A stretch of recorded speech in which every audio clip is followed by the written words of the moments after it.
para mí un gusto encontrarme con ustedes y para mí un doble placer hablar de temas que me apasionan mucho, como es los temas agroindustriales.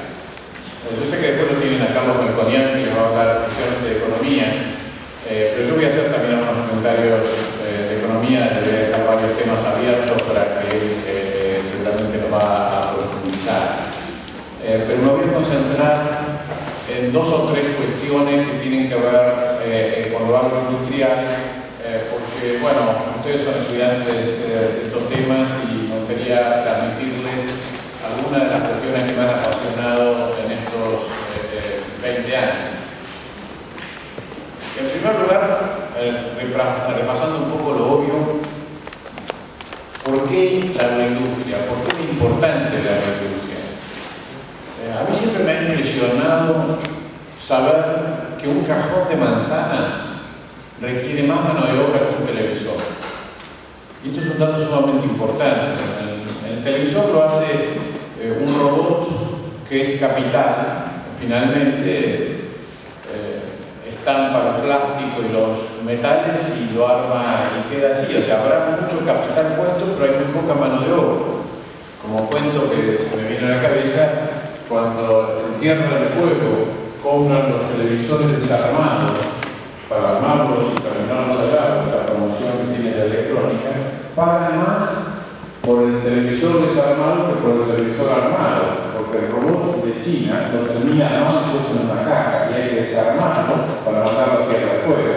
Entonces, eso no hace falta pasar por una clase de economía para saber que mucha lógica no tiene, ¿no es cierto? Bueno, esto es lo que se hace a veces para promover aparentemente actividades que nos llenan de orgullo, etcétera, etcétera, pero que generan menos empleo, insisto, que un cajón de manzana donde el señor que la saca del árbol, que es muy difícil la identificación, que hay que clasificarla, que hay que ponernos unos pelitos y ponerlos en una caja, de acuerdo al tamaño, de acuerdo al color, de acuerdo al material. Entonces, realmente entender que la agroindustria es el camino para la generación de empleos muy bien pagos, es realmente muy importante, porque cuando uno habla de economía y uno dice, ¿qué quiere? Yo quiero generar empleo bien pago.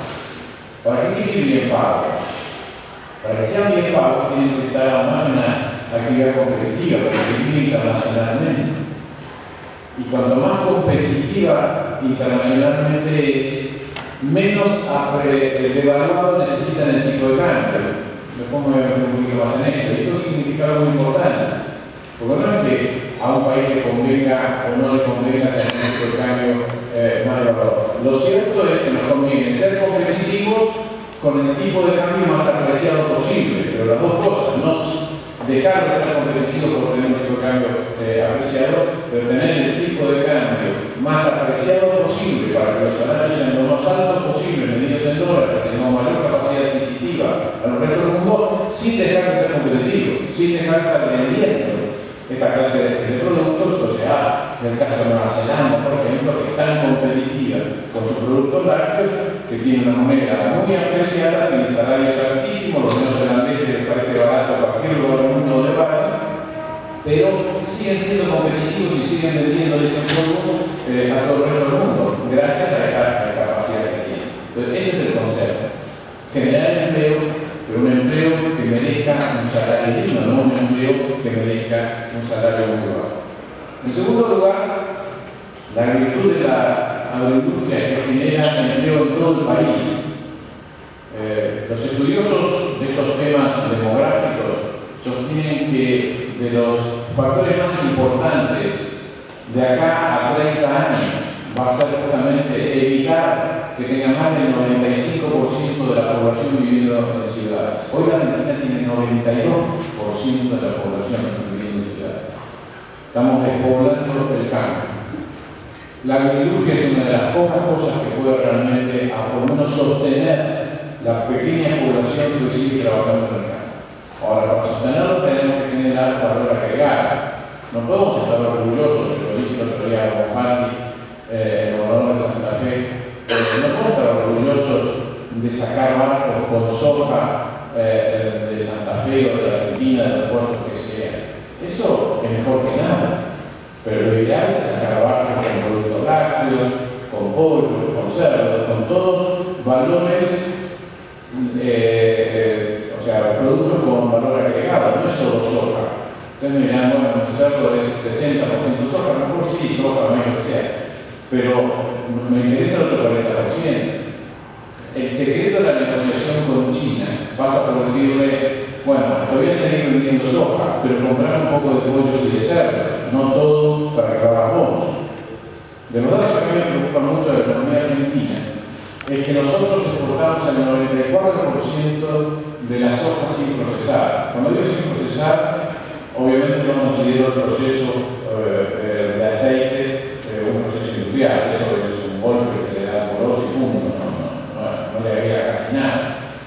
Este dato que en Argentina es 94, en Brasil es 75, o sea, Brasil ya procesa y transforma en lácteos y en pollos, sobre todo pollos y cerdos, el 25% de la soja. Y en Estados Unidos es casi 50%.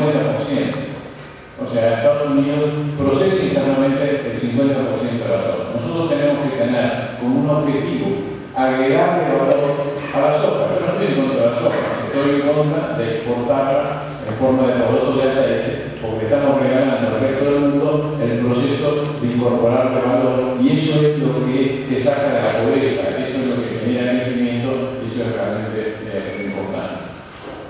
Por supuesto que además la agricultura, al ser competitiva y tener al mundo como mercado, te genera divisas, y esto es un dato muy importante a una economía que está estrangulada por la falta de divisas y donde el crecimiento industrial genera un déficit comercial muy grande. Esto es un viejísimo debate, quizás el más lúcido expositor de este debate fue Raúl Previs, para mí el economista argentino o el economista latinoamericano más importante que hemos tenido. Y recientemente el viceministro Axel Kicillof lo ha citado. A mi gusto lo ha citado mal, porque Previs no estaba de acuerdo con las políticas que se están aplicando ahora, pero Previs sí tenía, y en esto puede parecerse algo, esa obsesión de que el agro genere la divisa para la industrialización, para la capitalización de la industria. Y esto es un rol muy importante también de la agricultura. Nosotros tenemos que recorrer un camino gradual, lo que yo hoy día llamaba el desarrollo indirecto, donde de haber estado exportando materias primas básicas, agropecuarias o minerales, pasemos a una agroindustria con valor agregado, y seguramente a lo mejor en este camino vamos a ir agregándole alguna sofisticación industrial adicional y terminemos algún día exportando bienes industriales.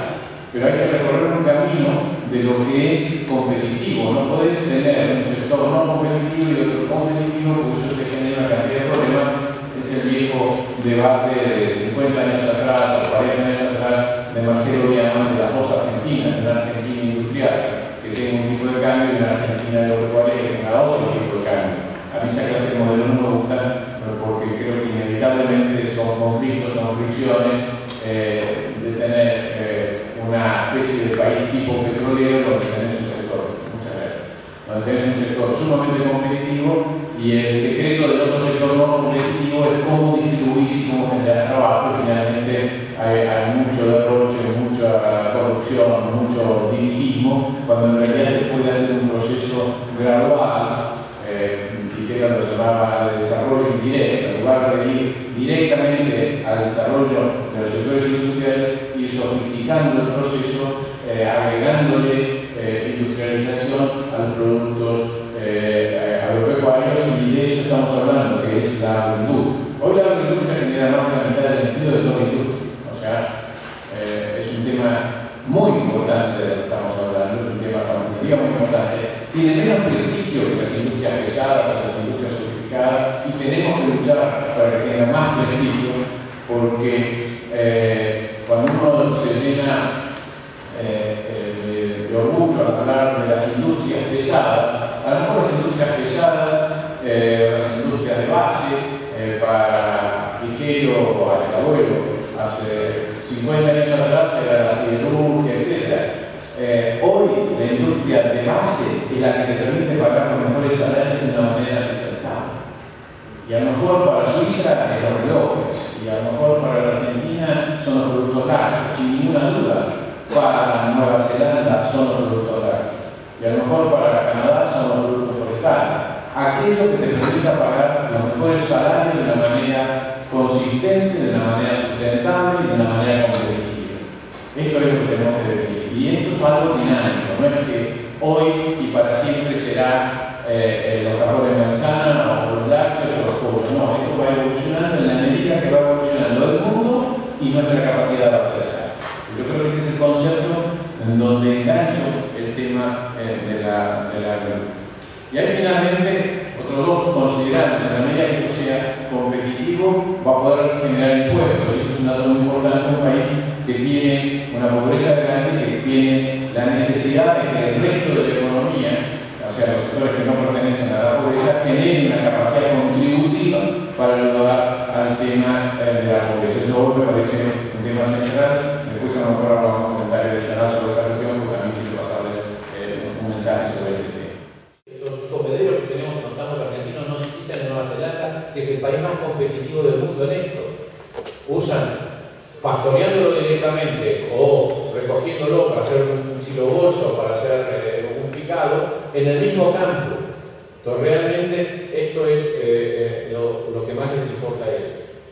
Y observe esta frase, porque deja entrever, la frase más larga traduce solamente un pedazo, esos países que han estado tradicionalmente dominados por los sistemas intensivos del hemisferio norte y su genética. Lo que dice en inglés es que finalmente hay que tener cuidado porque estos países se refieren a Uruguay y Argentina y eventualmente a Brasil. Dice, ojo que esos países que han equivocadamente seguido el alineamiento del hemisferio norte, algún día se van a dar cuenta que tienen que hacer como nosotros. Entonces me dicen, no, tenemos que profundizar y prepararnos para esa competencia. Porque ya están los neozelandeses en Uruguay haciendo esta clase de política de una lechería de bajo costo. Estos son los temas centrales que tenemos que entender.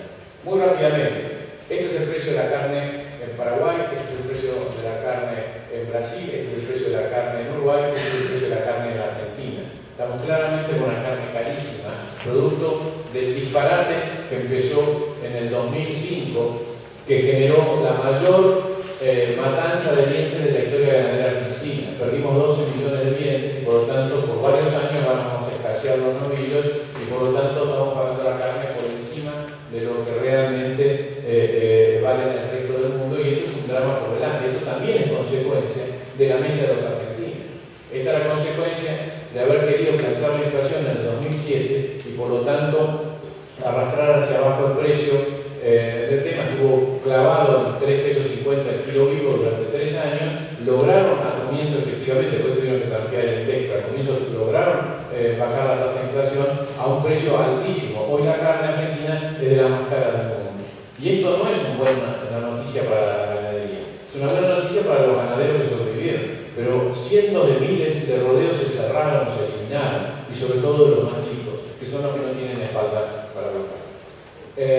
Y esto es un poco el precio también de la carne, que está bajando. Ha habido algunos recortes en los últimos meses, pero realmente son problemas difíciles. Y por supuesto la consecuencia de esto es que hoy estamos exportando menos carne que Uruguay, ¿no es cierto? Entonces nuevamente también la ganadería argentina está en un retroceso. La mayor parte de los privilegios están fundidos o casi fundidos, hay unas distorsiones enormes, te permiten exportar si contribuís a lo que se llama la barata, en una relación de 2,50 a 1. Esto que explica también Samir cada vez que está en televisión, es un curro, para no llamarlo de otra manera, infernal. Esa carne no termina en el público, la carne a 12 pesos el kilo de asado, que dice el INDEC, tampoco llega al público, por lo menos no llega de la manera que debería para que realmente sea el precio que considera el INDEC, y han destruido una industria en la cual teníamos un enorme potencial. A mí me gustaría que Argentina vuelva a ser una potencia ganadera y que esto significa a lo mejor que el asado sea subsidiado por el lomo. Pero como en Uruguay, yo hace algunos años, porque tengo un hijo que vive en Rocha, yo fui a organizar un asado y entré en una carnicería en Rocha, Uruguay, y compré un rico asado, un pedazo vacío, y le digo al carnicero ya lo más importante de Rocha, le digo, me agregar un lomo porque siempre hay una mujer que busca comer algo más tierno. Lomo, me dice, hace 4 años que no veo un lomo.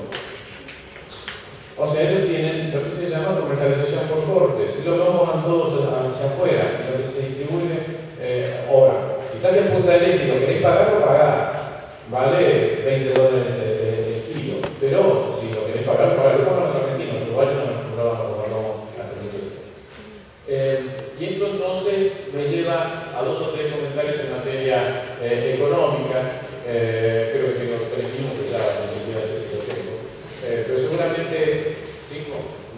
seguramente me ponían reductora de capital para que la aclare.